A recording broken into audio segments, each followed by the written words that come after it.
What drives a killer, and how far will society go to stop him?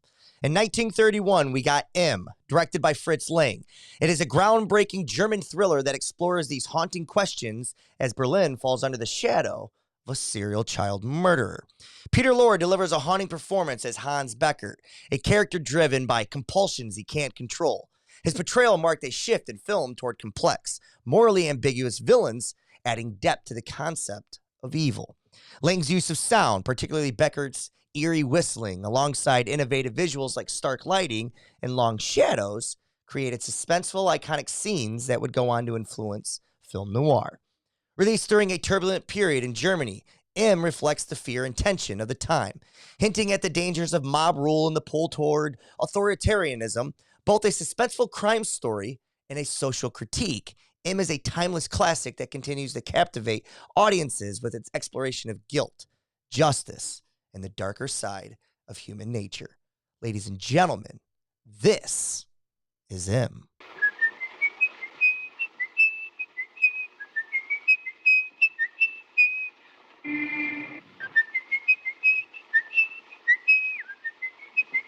Ach, Mutti, ich bin dir entgegengelaufen. Aber Kind, das sollst du doch nicht. Will and I sat down this week and watched the movie M. We assume it stands for murder. Side note, real quick, before we dive into anything else, I actually got on Letterboxd, Will, and there's 5 other movies that are just called M, and none of those are remakes. Isn't that interesting? It's a popular letter, I guess. Maybe it's the most popular letter. Who knows? The tagline: when the police in a German city are unable to catch a child murderer, other criminals join the manhunt. The release date, May 11th, 1931. Directed by Fritz Lang. I wanted this one on the draft list. We got it there. This is the same gentleman that brought you Metropolis.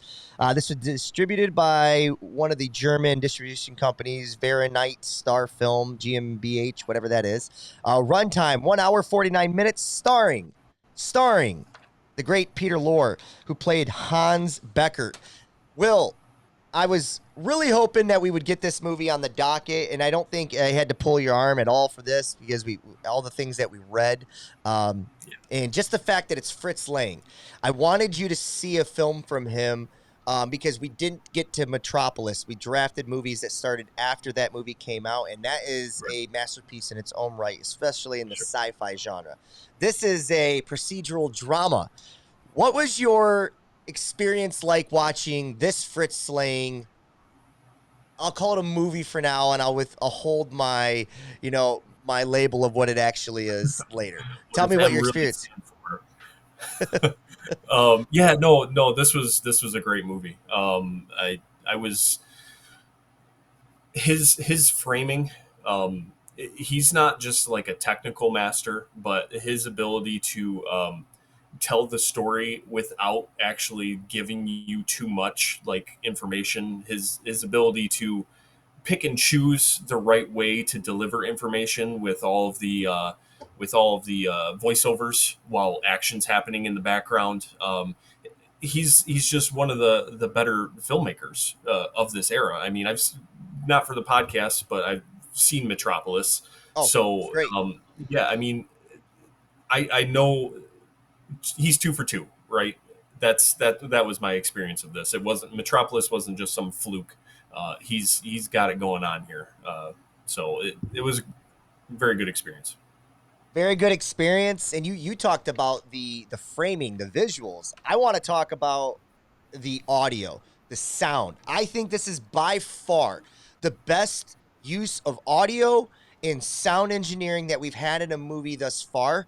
The way he basically turned everything down. You didn't hear city street background noise. You don't hear, people talking in the background. You don't hear the cars going by. When the kids are walking the city street, all you hear is the footsteps. All you hear is the whistling.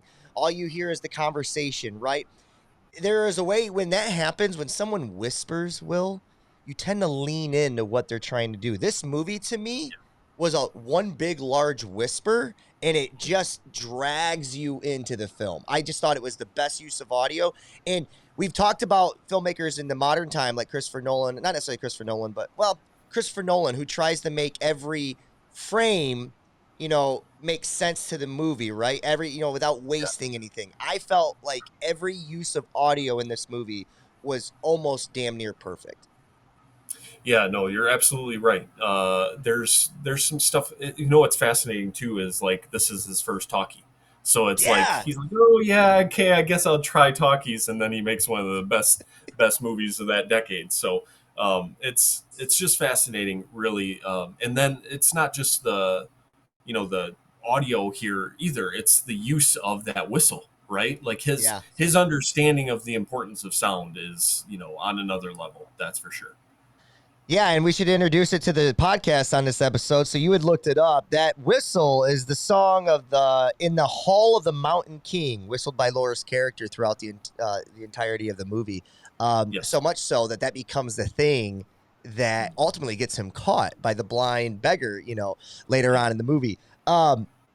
It just felt to me like watching this movie, and I'm not going to discredit any of the great early filmmakers from America, right? But this is Fritz Lang, who is I believe he's a German filmmaker. Yep. And you can just tell that there's someone here who cares about the craft. Now, Germany doesn't have doesn't have the glitz and glamour Hollywood scene like the United States does. But this is someone who cares about every aspect of their movie, and it's just refreshing, or kind of it's just, I like seeing it. You know what I mean? Compared to some of the other films that we see, not that they've been bad, but we've talked about whether or not they're making it for the big picture, and the big money and the glitz and the glamour, throwing in people like Harlow who make no sense to these characters or to these narratives. But in this case, Fritz Lang, you get a Gene Harlow and Fritz Lang movie, he's going to make you rememberable. You know what I mean? Yeah, exactly. No, I mean every frame here it matters, right? Like every single thing he does. I mean the first 5 to 10 minutes of this film is just shot after shot of just like holy shit. Like Yeah. his like when you can watch something and you can get what he's doing without any dialogue, without any sort of narrative going on. It's just he's showing you things and you're feeling stuff. Like it's just this is what we love movies for. Yeah, because it stands out above the rest. You know what I mean? It's just one of those things where, in Fritz Lang's case, like you said, this is his first talkie.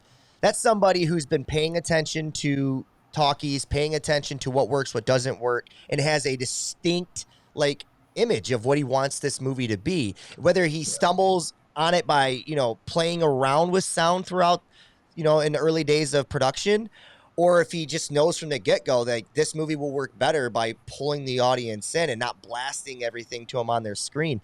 It's just things like that, the little details that matter. And I just thought Fritz Lang, it almost made me be like, want to go down a Fritz Lang rabbit hole, but that would be, that'd be a lot of reading for good old Robert. So,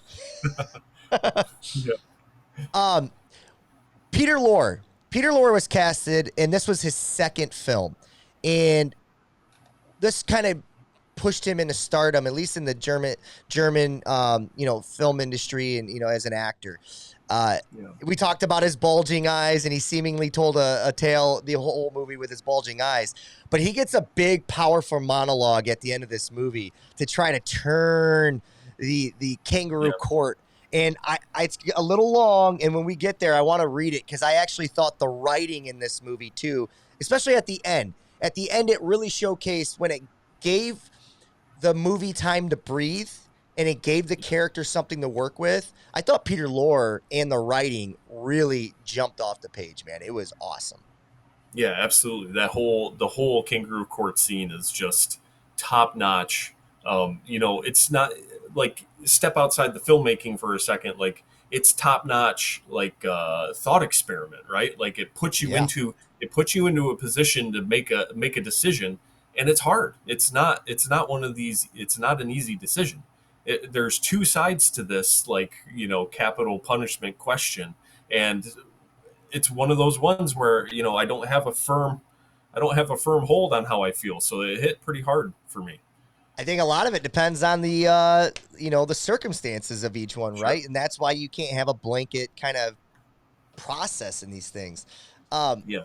I wanted to read Carol Grant, and for those of you that want to follow her on Letterboxd after this is a Carol Grant review of this movie, and I just really goes to the point of what you were saying, Will. Right, the original ACAB film. No protagonists, no ensembles, just an antagonist versus a web of systems and social mechanisms, in which the police and the surveillance state are dwarfed by the collective action of the citizens, the criminals, the disabled, the blind, the homeless, the working class, the mothers. A communal justice that would be inspiring were it not for its own descent into capital punishment, the very police state they despise perpetuate. By the end, it's clear policing isn't the answer. Rabid, fascistic populism isn't the answer. A woman cries out in the final shot, "Look out for the children." Her last kind of editorial here, Will, is accountability, but also kindness. In what world would those two be together? I just thought it was a really powerful review, and I thought it kind of summed up this movie perfectly. Yeah, that's kind of perfect. It's interesting because I thought maybe that last scene where the mothers are talking and they say look out for the children. It almost originally I was thinking it might be just one more position, not them reinforcing anything. So there's like three different options here really, but at the same time, like that makes more sense from, you said, Carol's perspective. Carol Grant, yeah. Just for the listeners, what are the three perspectives that you would see there? You got the capital punishment side. Give me the other two that you would that you see that could have been. Well, really, it's you have retribution. It's classic form. We all know that, eye for an eye, right? And then you have rehabilitation, right? How do we make the person who committed the crime better? Like, what do we need to do to make it better? And then you have the classic, like, communal form of punishment. Like, the community comes together and makes a decision. You hear a lot about this in the Bible or in like Roman Empire times, like exile, right? Like people are exiled from the town. Like that's usually where, we don't see that anymore. There's nowhere for people to be exiled to. So those are the three types of I was thinking of. Okay, fair enough. I kind of want to come back to, or maybe we should talk about it now. Actually, let's talk about this idea of rehabilitation in these types of cases. So, like, I was thinking about Paul Dano's character a little bit in movie Prisoners. I was thinking about Stanley Tucci's character in the movie Lovely Bones, right? Not necessarily the same realm. We're talking murder versus sexual acts and things of that nature, but we're still talking heinous activity against children specifically, right? This idea of rehabilitation, when you're talking about it and just a black and white, and you try not to go a surface level deeper, it seems very simple that it should be capital punishment, right?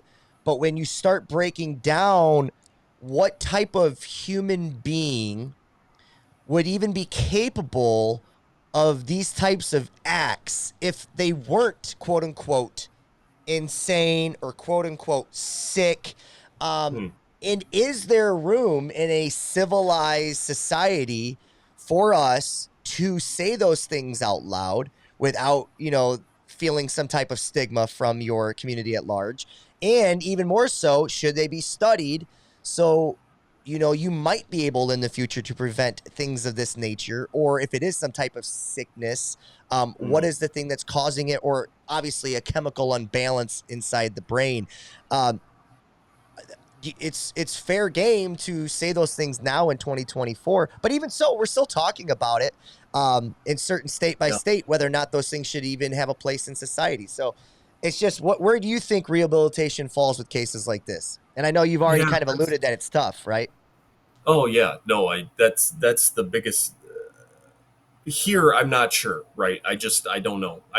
Does rehabilitation work? I mean, the whole speech that he gives at the end there kind of suggests that rehabilitation isn't going to work because there's something chemically imbalanced in this guy that's going to drive him to kill again. So I think it's a hard question because I don't know how to answer it, right? Like there's the two sides to this that have valid points. Like, Is it protecting our children by making sure this guy's no longer, alive? Probably. But are we setting a standard here? Are we setting a tone for how we're going to treat the chemically imbalanced? Right. That's the dilemma here, and I don't think it's an easy answer. I mean, I can say all day that I don't believe in capital punishment, but if one of those were my children, I'd Yeah.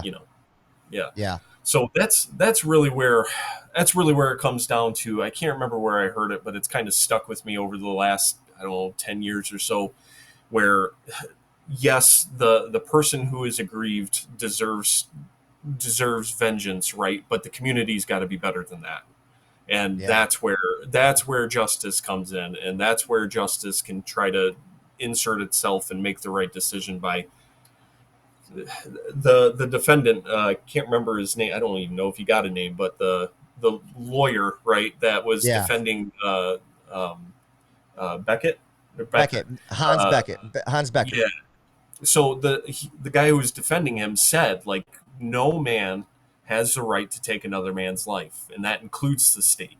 And I just thought that's kind of where I end up in most of the time when I'm thinking about these things. Yeah, it seems foolish at times to think that we don't have that right when someone has already crossed the threshold of taking another life, right? So it seems foolish when, in this case, he's said out loud, there's something in me that is compelled to murder, and if you don't do something with me, I will continue to do this. It seems foolish for us to, at the same time, play to our softer sides because we want to look at ourselves as a moral compass, right? Yeah. It almost seems foolish, but at the same time, it almost seems foolish to give ourselves such authority, such power, and then when those that actually have authority and power, who's to say where that authority and power ends and what becomes capital punishable, or punishable by capital punishment? So it's like, that's the issue, right? Is that we never know the ends to our own limits, our own authority. We never know where that line is. And then it becomes just who's the best salesman in the room. And that's ultimately where we're at now. I mean, I just, I hate getting political, and I don't want to do that too much, but just something that, when we talk about authority and power, there was a speech given this over the weekend about, you just got to vote one more time, and then it will handle itself from there. You'll never have to do it again. And I'm sure it's just an old man saying stupid things, but at the same time, it does make you wonder, how much authority are we going to give the authority? You know what I mean? So it's a line. It's definitely a line, and it's I think it's important that you do, we as a community have tried to set up a justice system, although not perfect, because of these situations where we have multiple heads at the table, checks and balances, and then you talk about in a justice court, you have jurors, and you have to make sure that they're all on the same page. So I really enjoyed this movie. Anything you want to add on about Peter Lorre? We kind of went on a little tangent, but I thought his performance for what he was given, especially at the end, he really kind of earned his paycheck there for me. Yeah, I mean, even if you kind of go back a little bit and you kind of the scene where he's kind of picking his next victim, right? There's this, he's seeing the child in the mirror, right? Yeah. And he's like he goes through a transformation. I don't think it's anything we've seen yet, where we have an actor who's doing something that's kind of transcendent, right? Where he takes, his eyes like change, and his body like posture changes, and we see that a lot nowadays, where we get actors kind of doing things that are outside the normal acting. But here he's really he's on one. No, he's on one, and he's going for it. And what I love is that Fritz Lang is saying, hey, man, I'm not shying away from this. Be this character. And, it was almost uncomfortable to watch, right? Because the scene was shot so well and you're watching it and you're like, oh my God, like you're seeing this great mirror shot. So the critic in us is analyzing this technical aspect, but you're still in the film and you're watching Peter Lorre or Hans Becker, who I'm like, I take notes, right? The only thing I could allow myself to write, Will, was weak need. When in reality, it was orgasmic, right? It was orgasmic transformation for him. He was literally like, for lack of better words, coming in his pants over this opportunity. And that's the truth, right? Like that's the absolute truth. Yeah. And we haven't seen anything like that. And there was no words spoken there. Like these are people, whether it be the director's direction or the character's choice to make there, or the actor's choice to make there, it worked and it was uncomfortable viewing experience.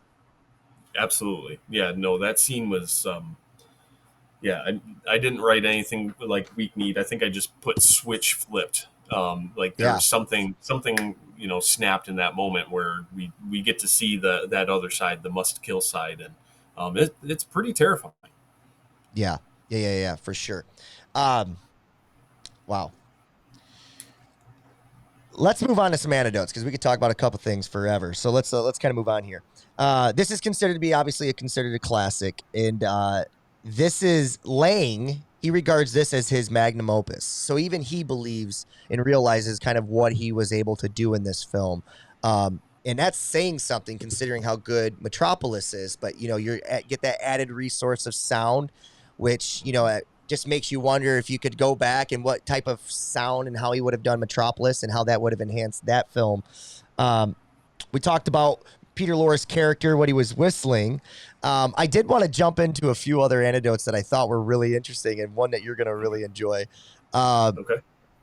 Listen to this one. Where's it at? Real criminals were hired as extras. Okay. Okay. This is hilarious. In an effort to add authenticity to the film, Fritz Lang hired real criminals to play extras in the scenes involving the Berlin underworld. This decision led to several arrests during filming when the police recognized some of the extras as wanted individuals. Oh, gosh.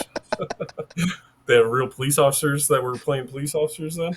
That's a great question. It doesn't say anything of that nature. Censorship and controversy. Despite its acclaim, M faced censorship and controversy. The film's subject matter was provocative, dealing with child murder and vigilante justice, leading to bans and cuts in various countries. In Nazi Germany, the film was temporarily banned because of its perceived critique of the state and its institutions. Interesting time for this film to come out, isn't that? And then what's being said in this movie. Yeah, absolutely. No, there's some interesting stuff there. Yeah, because it almost romanticized, the fact that the underbelly, these criminals, became the heroes in this movie rather than the cops. Even though I don't think we ever look at the cops as bad guys in this movie or kind of dragging their feet. They're just kind of restricted by the set of rules that they have to play by. What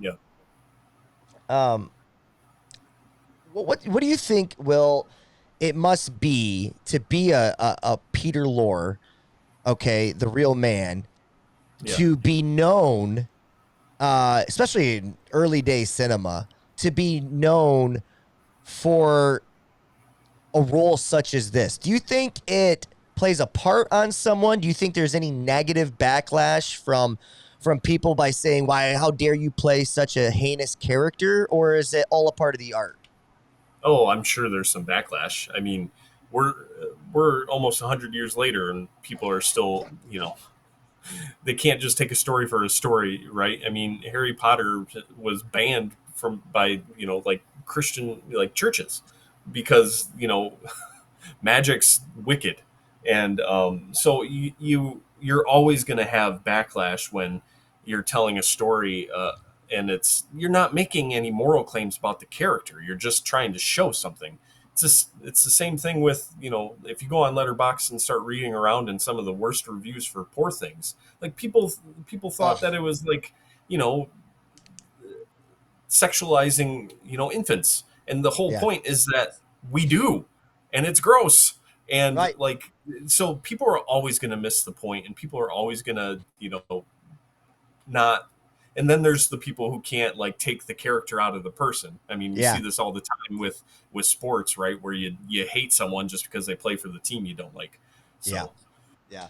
Yeah. So much so that, like, not necessarily in the sports world, but taking the character out of the person, like, you know, people in, successful sitcoms like Friends, a lot of those characters, Jennifer Aniston, David Schwimmer, a lot of those people, I know it's true for Jason Alexander from Seinfeld. They had such a difficult time being casted in anything afterwards because they are so well known for the roles in which they played. Mark Paul Gosselaar from Saved by the Bell had this issue for a while. So, like, yeah, it's just for whatever reason, we kind of pigeonhole and typecast these guys into one thing. And then, but in that case, that's just a character issue. This, I just was curious about early days Nazi Germany, how people might, look at a Peter Lorre. Sure. Yeah. No, I get what you're saying. Rotten Tomatoes gave this score 95% and Letterboxd 4.3. I think both those are dead on, if not a little low on the average score for my personal taste. We'll get yours at the end. Let's talk the plot. The 1931 film M, directed by Fritz Lang, is a gripping psychological thriller set in the Weimar era Germany. The story centers on a serial killer named Hans Beckert, portrayed by Peter Lorre, who preys on children, creating a wave of terror throughout the city of Berlin. The police are under immense pressure to capture the murderer, leading them to intensify their efforts with nightly raids and increased surveillance. Another theme about, when you have pressures like this coming from the top, do you throw people's personal liberties and the things that you stand by to the side? And even that becomes, a slippery slope, right? As the investigation stalls, the city's criminals in the underworld, also disrupted by the police crackdown, decides to take matters into their own hands, launching a parallel manhunt for Beckert. The film delves deep into the psyche of the murderer, revealing Beckert's inner torment and the compulsions. In a chilling climax, he is captured not by the police, but by the criminals, who convene their own kangaroo court to decide his fate. Man, everything kind of leads up to that. And when we got to the distillery, right? And he's pushed down those steps. And then the camera goes to the very next shot, which is all the criminals, right? Quote unquote criminals in one room. I actually at first thought they were the parents. And then I realized that he didn't kill this many, kids. So then because I thought, that was kind of like an interesting, could have been a side note, but anyways, all the criminals are sitting there. That shot, it's going to stick with me for quite some time. How about you? Yeah, no, I mean that whole last scene is like you sit forward and you're paying attention because you can't look away.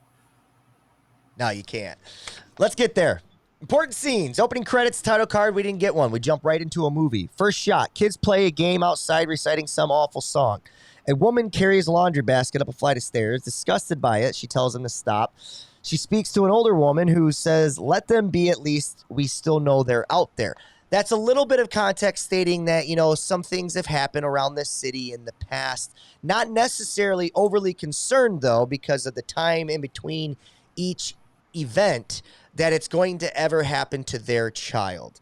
I really love the next scene and just kind of how Fritz Lang goes about telling the story with the clock, right? The use of the clock going, and then even the audio. And this is where I really first started feeling the audio.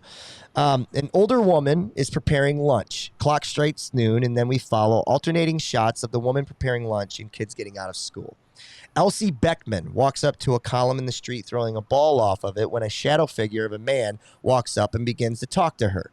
Woman notices it's been an hour, 15 minutes since school is let out. She is worried, not necessarily panicked yet, but she is worried. She begins to yell her name out the door, and we see these great still shots. Well, I don't know if you remember, he did it a couple times throughout the movie.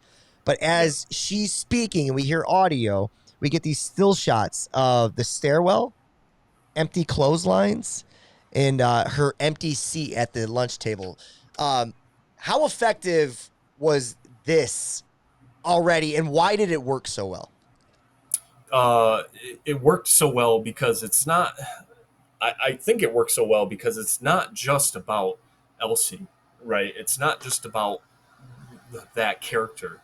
he's showing emptiness everywhere, like in all of these shots. And that emptiness, he's saying something about, like, I think maybe he's saying something about humanity. There's some emptiness here that we can't quite figure out, and that's why it worked for me anyway. Yeah. Yeah. Again, for me, the still shots worked because there's no camera movement, there's no distractions, right? Yeah. And then the audio, again, there's no background noise, there's no distractions. So when you sync those two up, you're just captivated by what you have to see. Like, you have no choice but to watch this thing and to just kind of let it sit with you because you're watching it. That's the thing you're doing. You're right. Yeah. Emptiness is a theme there, whether or not on purpose or not. When you get a great filmmaker like this, we give him the benefit of the doubt on everything. We assume everything is a conscious decision. So, yeah. Important scene number 3. Newspaper runners run the streets, heading out newspapers, alarming the public at large. Men sit around a table reading the newspaper article about the kids. The public at large goes around claiming everyone is a murderer. The film does a really interesting thing here in the first half, right? The first act, I would argue with you that there's no protagonist, there's no antagonist, there's no main character. I mean, let me step back. There's an antagonist, right? There's a setup of protagonists, but like there's no main character that we're following, right? We're just seeing the citizens of this city respond to this event in different, whether it be the authority figures and the procedure way and the process in which they do it, or, criminals sitting around a table discussing, or just the modern citizens and them discussing. Like, interesting choice. Why did this work for you, or would you have rather us kind of, because we don't necessarily get a big reveal of Peter Lorre, Hans Becker, as like this creepy character. It just kind of slides in and we just decide already, he's number 25 or 26 on the checklist. Maybe it's this guy. Are you okay with that? Yeah. No, I didn't have any complaints here. I don't think we necessarily need, like,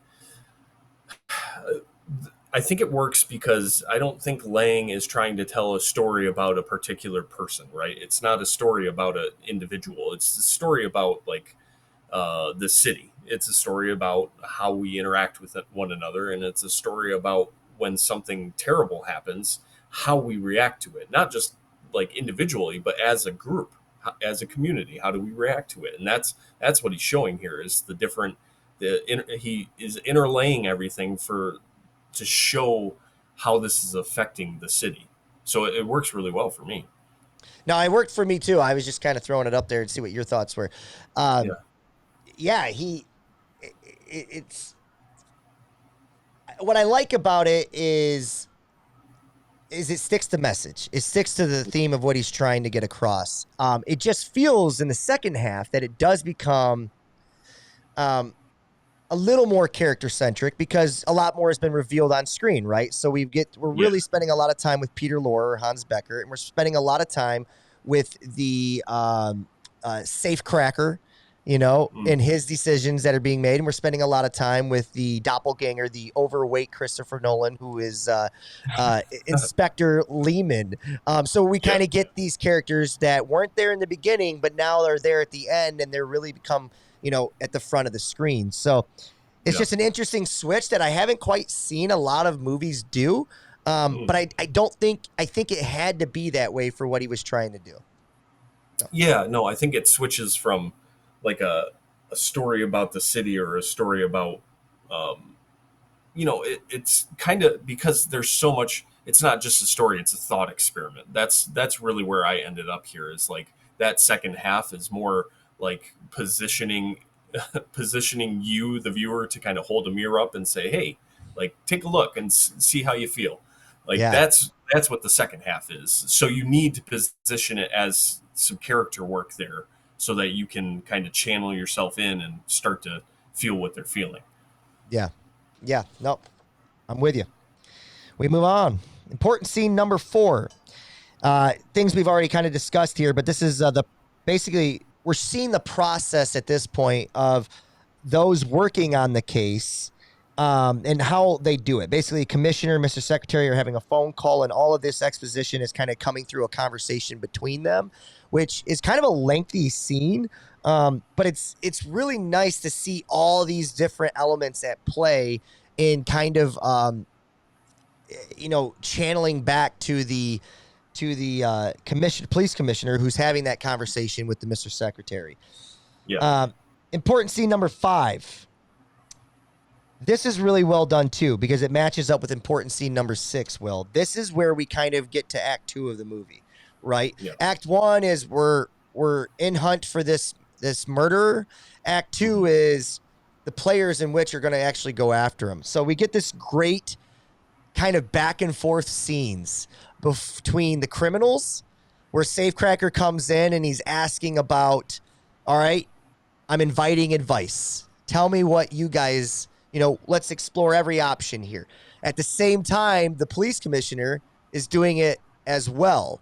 And so you get these great back and forth conversations of people basically trying to solve this crime simultaneously at the same time from 2 very different systems, and how they would go about it. And ultimately it leads to the thing that ultimately solves this problem, which is this beggar system comes into play, where they utilize those walking the streets. Now, I want to ask this.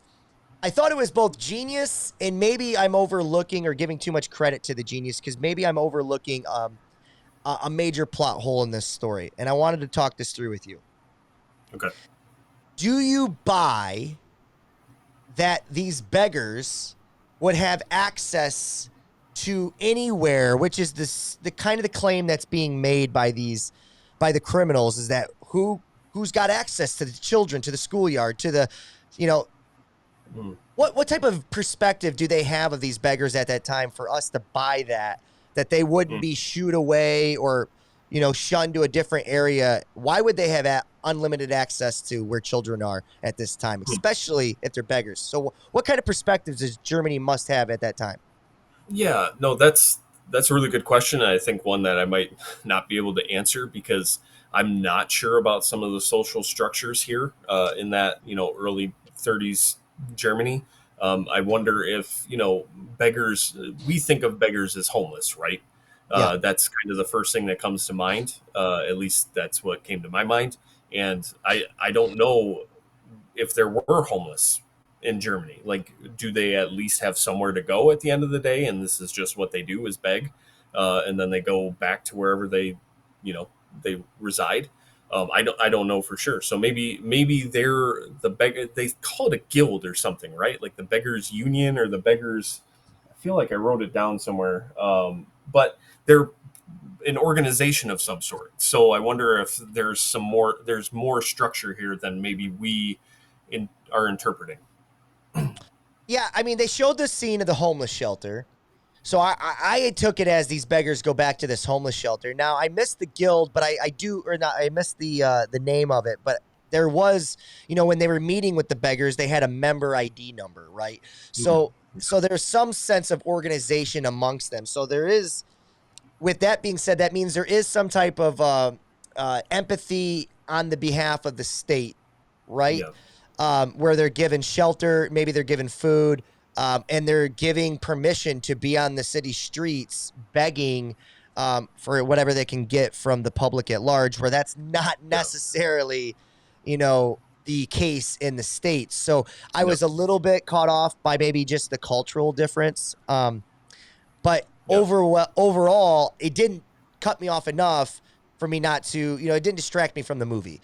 Right. So I just wanted to make sure we talked that out, because I wasn't sure if that movie was made in the States, would we buy that the beggars would have access to these things? Man, I don't know. Maybe not. You know what I mean? Not. Yeah, I mean, we just Governor Newsom just announced that he's gonna, clear the Los Angeles encampments, the homeless encampments, and San Francisco encampments, and so you're probably right. I think maybe today we'd have a little less empathy. Yep. We move on. Important scene number 7. Beggars working all over the city are surrounded by kids with their parents in schoolyards. So basically, this was just a quick scene showing us the system that is, what the beggars and where they're at, and that they do have the unlimited access. They just kind of validates that. Yep. Important scene number 8. Mr. Becker. So now we have the murderer. Okay, because this is the scene where we start getting the police commissioner, who's the tax man, shows up to the house. And we start kind of learning who the murderer is, and the things that kind of follow afterwards. So I go over a lot here, or I sum up a lot that's on screen, but I do it in very few words. So Mr. Beckett is out walking the streets while another man is at his place searching his house. Mr. Beckett sees a little girl in a mirror on the city streets and begins to get very weak-kneed. He begins to follow her. Before anything could happen, she meets up with her mom, and he goes off and buys a drink. It was almost like he was trying to...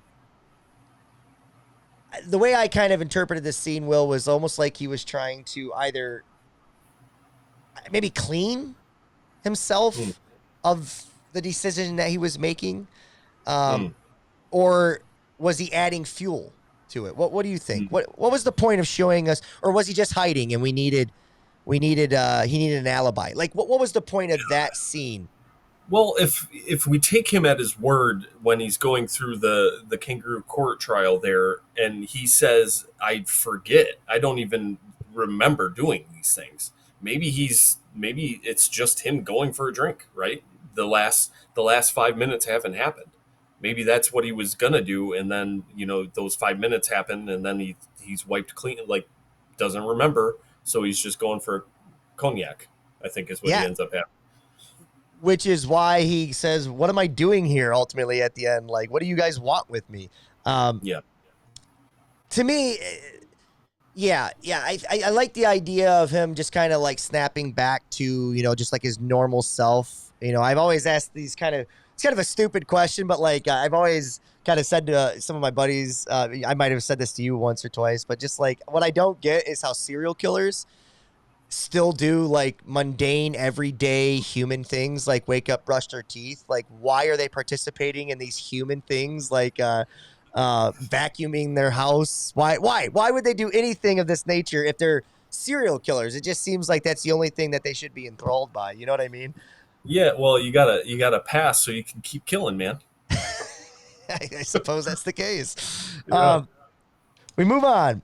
We get a lot is happening in this movie, and it moves at a pretty rapid pace. Important scene number 9. Blind man selling balloons hears a man whistling and puts it all together. He yells for a common beggar and tells him to go after him. The beggar says that he is with a girl, and the blind man, again, tells him to go after him. He does, and he puts an M on his overcoat out of chalk that he wrote on his hand. This is really cool, right? Now, again, genius, or are we overlooking things? And I'm going to ask it, and I just want to. So, in reality, the only piece of evidence that the criminals ever get that this guy is the guy is that a blind man recognizes a whistling tune the last time Elsie was taken from him, or was killed. And that's it. That's all the criminals have to go off of, and they've made their decision on this man going forward the rest of the movie. Now, they do see him with the little girl. They do see that interaction. We don't see anything on screen of like an investigation or like an interrogation of, who are you to this little girl? Little girl, who is this man to you? Blah, blah, blah. We don't see any of that. Does that bother you? And does it bother you that the moment they have him in their sights, they just do this system where instead of just capturing him in there in the moment, they kind of ultimately play this cat and mouse game? I don't think so. When he abandons the little girl, is it plausible? Yeah, he abandons the little girl and runs, right? Like, if that was his kid or he knew her, like, he wouldn't just like peace out, like he might be scared, but he'd take the person he knows with him, right? Like this little, 10 to 12-year-old girl. So, I think that's the key, is that once he starts running, they kind of they know that they're right. Okay. That's a fair point. I guess part of me would just say there's more of them, so why didn't they just swallow him up? But maybe that's what they were trying to do, was without dragging attention to Okay. themselves. Yeah. Because of the cops, they knew that the cops would ultimately allow him to get to the insanity plea. Okay, as I'm talking it out, it's making more sense to me what was said or what was done. So Yeah, and I mean, it's also a pretty cool scene, right? It's a it pretty cool is. way the chase happens, and I thought it was well done. So you get that on top of it, so that helps. The last thing I'll say, just want to talk this stuff through because I overlook it all because I think this is a really good movie, great movie to say the least. Yeah. But I think it's fair to bring these things up. So, would we believe in a hypersensitive Berlin at this time, that there would still be? I'm not necessarily going to go as far as to say that there would never be a moment where a little kid or a little girl would be by herself. But would we believe that any little girl would not be instructed to ever wander off with a stranger during this time? And she seems happy to go with him wherever he wants to take her and do, you know what I mean? Like much so that he's got his arm around her. Are we to believe that wouldn't have been, or maybe parents aren't being parents, maybe it's, whatever. Just tell me what your thoughts are on that. Oh, I don't know. I think that's the rub here, right? Is that by the end of the movie, we get to the moral of the story, like who's looking out for the kids, and that's because kids are kids, and they're not always, how many times a day do I have to ask Eleanor to shut off her bedroom light? It's at least a dozen, right?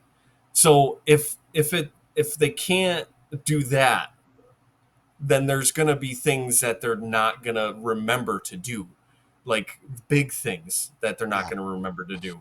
And that's what's going on here. I mean, he's got stuff that kids like. He's walking with them. He's kind to them, and more so the worry here is like, where are her parents? Like, why is she wandering around by herself? I guess is the question I would want to ask. But nope, makes sense. I'm on board. Just want to work it out. We move on. Important scene number 10. There's only 3 left. As the criminals look for the man, one of them hear Beckert banging from the attic. He rushes downstairs to tell Safecracker. As he tells him, one of the police officers or the watch guards alert the police precinct, and they ultimately head on their way, which kind of now is like a ticking time bomb almost getting ready to go off, where you've got 5 minutes to either get this guy or not, and then the police are going to get him. Ultimately, we know that Beckert's going to get caught. We know that. It's just by who at this point, and what type of justice will he be given. The criminals end up finding Beckert before the police arrive, and they wrap him up, take him out the door. Important scene number 11. The inspector is questioning one of the criminals, Franz, who was found left behind at the office building. He says nothing at first, and then finally, after questioning one of the watchmen allude or tell the inspector that he's seen or overheard that they walked out with a guy. So now we basically understand that the cops know, the criminals have them.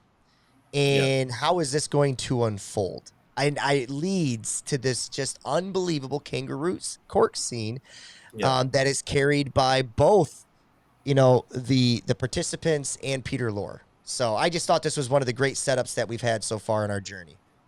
Yeah, absolutely. I can't remember the character's name here, but I do like the intimidation of the homicide detective walking in. When Lohman walks in and he knows that he's like, oh no, homicide's here. Now it's time to talk. I just thought that was pretty cleverly done as well. So, great scene. Great scene. And I think it was really clever as well because he's like, I'm ready to talk. And he's like, oh, it's too late, man. What was the purpose of him going to the bathroom and wetting his hair? Was that supposed to be like almost like I can't believe I just got this information, we've got him now type thing? And like he was, sometimes you see them vomiting on screen because it's just a overwhelming stimulation of senses. Is that kind of what that was? I think it's more devious than that. I think he's like, I'm breaking this case. There's gonna be press. There's gonna be people that I have to talk to, and I'm making it. I think that's what he's thinking. This is Tommy Malta. This is because he comes out of the bathroom with a smile, right? Yep. So interesting because that part to me is interesting because at moments early on, I actually thought he might be the killer, that character, because when the guy was writing, he had kind of a fat hand, and I thought that guy kind of had a fat hand, and he kind of looked, not that he was necessarily in it for the right reasons early on, but as we kind of the movie played out, they kind of leave that. I just wondered if maybe that was done on purpose or not. But let's get to the big scene. Important scene number 13. Becker is pushed downstairs to the cellar of a closed distillery, where he's met by a bunch of criminals set up in a kangaroo court. Becker begs for his freedom. We've already talked about the images, the way it looked right away when he kind of does that left to right pan. The room is filled. You couldn't fit any more people in that back space.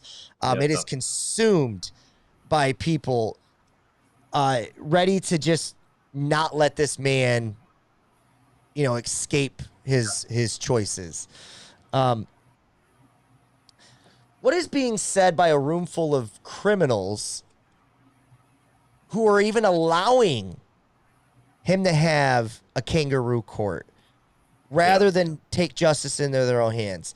There's something being said. Is there something being said here by Fritz Lang, maybe given his thoughts on police officers in the system? Or like what is being said here? Because he's almost saying that the criminals come with a moral compass as well.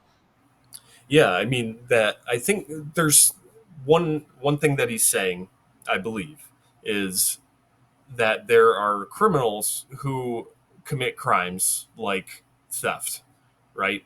Or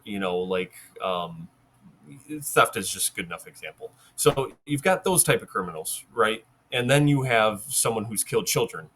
And I think he's trying to say there is a difference here. There's a difference between the type of person who has stolen something and someone who has killed somebody.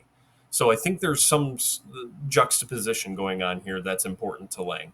But he's also saying that doesn't separate them from being human. Just because they've committed a murder doesn't mean that they deserve to die. Necessarily. I don't know if he's making his own stance here. I really think what he's trying to do is create a mirror for us to kind of... He's presenting the question. Yeah, exactly. So I think there's something going on there. I definitely think he distrusts institutions.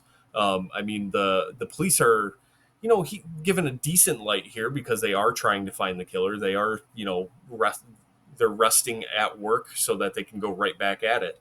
But there's limitations from the police force. There's structures that they can't escape. And there's also structures that can sometimes exacerbate problems like criminality. So I think he's saying a lot here. And it's, he is. It's just it's what's interesting though is he's presenting the question to us for sure. I totally buy that. I just always kind of get to this point though when sometimes when a question's being asked, or when something's being dissected to the point of police officers being kind of handcuffed, by their own handcuffs, because they set up these rules of things that they can and cannot do to get these answers. In a civilized society, a lot of these things seem, like common sense, to the layman. Yeah. It's like, oh, well, we have to have these types of things in order to live in a civilized society and also have personal freedoms, right? But this is Nazi Germany. And so I learned a little bit about Nazi Germany during this time, at least by the way it's being presented on screen, on how some of their systems work, because it did, for the most part, their police system felt very similar to the same restrictions and limitations that our police systems have, right? Yeah. But the criminals, they're playing by a completely different set of rules. And I want to read, it's long, but I want to read it because I thought this is the best example of writing we've had in a while. And the acting was tremendous to go with it. So this is the quote that comes from, now this is the rebuttal, right? This is the rebuttal of Peter Lorre's character, Hans Becker, to the criminals. And it's almost like he's trying to make the case that we are all the same, where the movie is trying to make the case we are not the same, right? Yep. And that's how I interpret it. You tell me what you think at the end. Here's Peter Lorre. What do you know about it? This is where he looks up and he's talking to the criminals. Who are you anyway? Who are you? Criminals? Are you proud of yourselves? Proud of breaking saves or cheating at cards? Things you could just as well keep your fingers off of. You wouldn't need to do all that if you learn a proper trade or if you worked, but you're a bunch of lazy bastards. But I can't help myself. I have no control over this. This evil thing inside of me, the fire, the voices, the torment. Even as I'm reading this, I contradicted myself. I can tell that he is saying that we're not the same. If you weren't, or I'm sorry, it's there all the time, driving me out to wander the streets, following me silently, but I can feel it there. It's me pursuing myself. Oh my God. I love that line because even when we get to the end, he's hanging himself with this speech, right? Yeah. It's so good. It's me pursuing myself. I want to escape from myself, but it's impossible. I can't escape. I have to obey it. I have to run endless streets. I want to escape, to get away, and I'm pursued by ghosts, the ghosts of mothers and of those children. They never leave me. They are always there, always, always, always, except when I do it. Then I can't remember anything. And afterwards, I see those posters and read what I've done and read. Did I do that? But I can't remember anything about it. But who will believe me?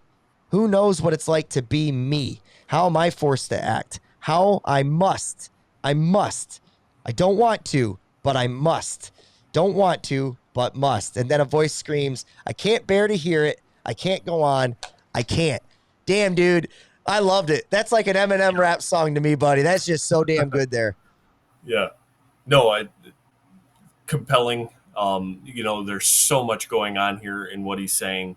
He's talking about human nature. He's talking about his own nature. He's talking about justice and compulsion and, not being able to overcome the things that follow you around. Right.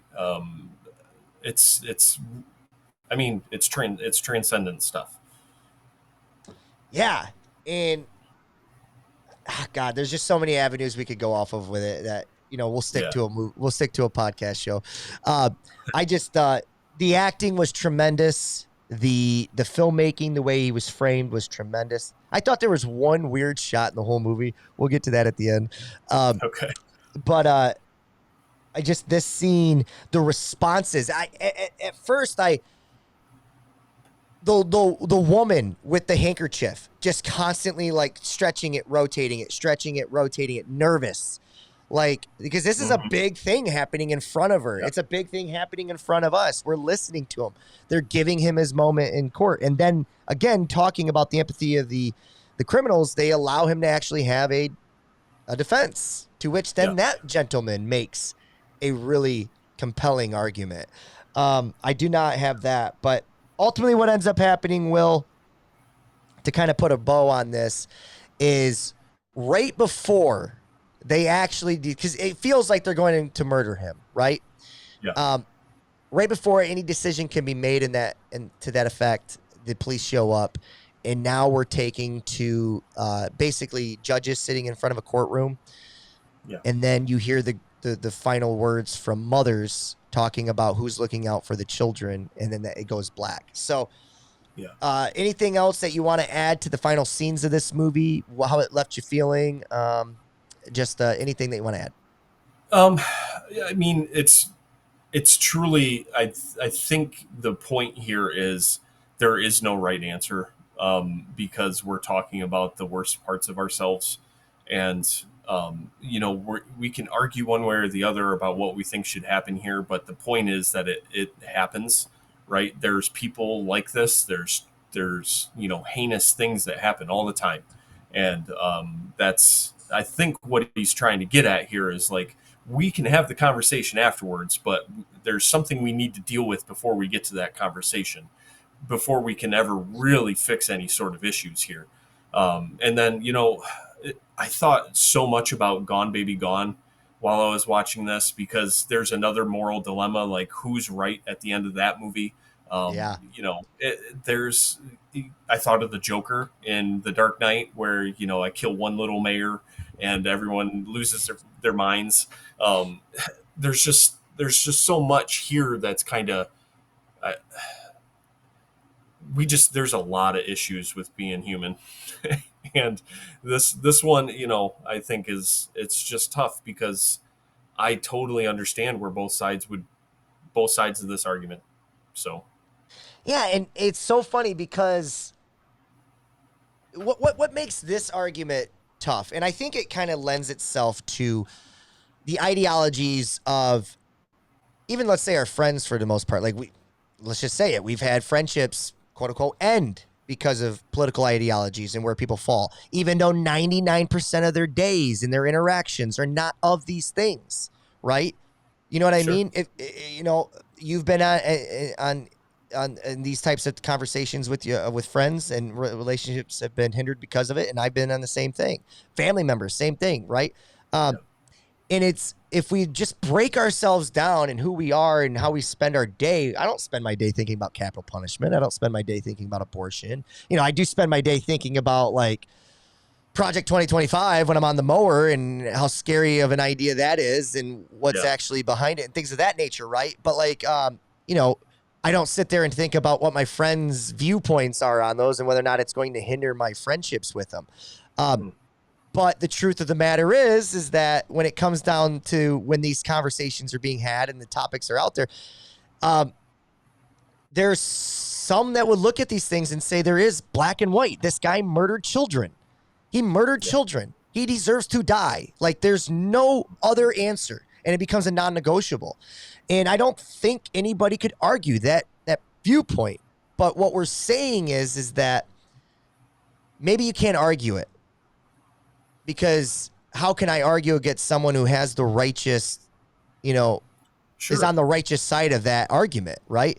What's being argued is not whether or not he deserves death. It's whether or not I deserve to be the one to give it to him. Right. And what's also being argued is this is happening for a reason. And if you don't think he's like us, then that means there's something off about him. That deserves to be discovered or studied or whatever.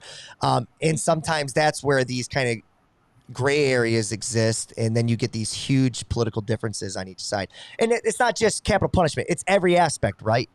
This is what I always say. If anything, all the topics that keep being repeated every political cycle, they're going to be there forever and always, for the most part. Why? Because they're the remaining topics that are tough. They're the remaining topics that have gray areas, for the most part. Does that make sense? Sure. Yeah, no, I absolutely agree. So, and as societies kind of change and evolve or devolve or whatever, each society will make their kind of snapshot moment claim on what their perspective is on this. You know what I mean?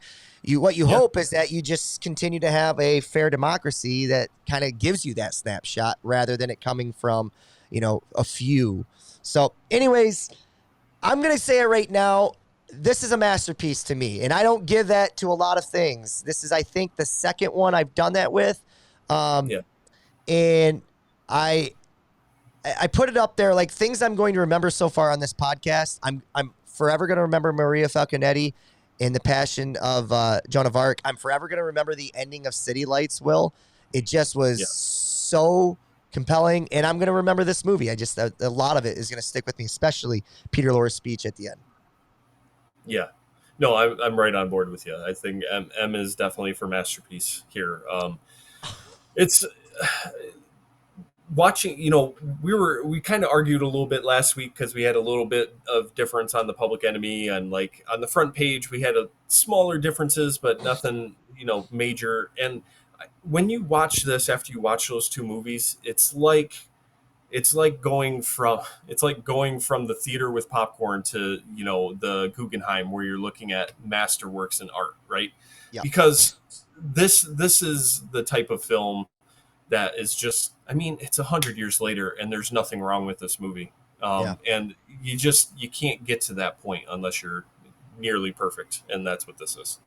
Yeah. And it's funny because like that kind of went to my point of like where Hollywood was deciding to make films and what was considered to be these great films. And you're right, because looking back, Public Enemy is not in the same league as this, right?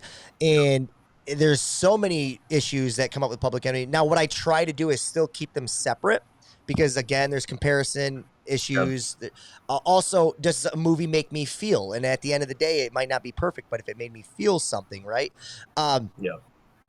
But in this case, they're hitting home runs in every frame, every piece of audio, every piece of acting, the writing, the technical aspect, the camera shots, which we didn't even dive into so much, but there's so many camera shots out there that are like just the introduction of Hans Becker on screen with his shadow, right? With his shadow.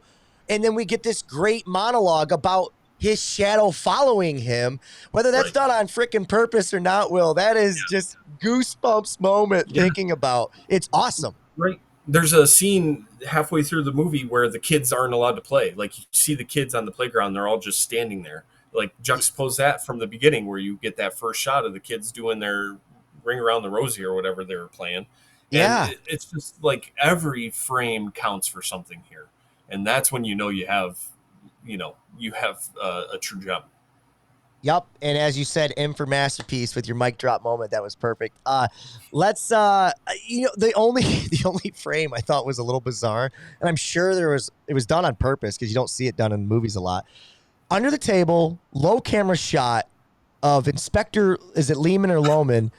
Yeah. It's looking up his legs, like in his crotch. Like, what the hell is that shot? What was that? Dissect that one for me.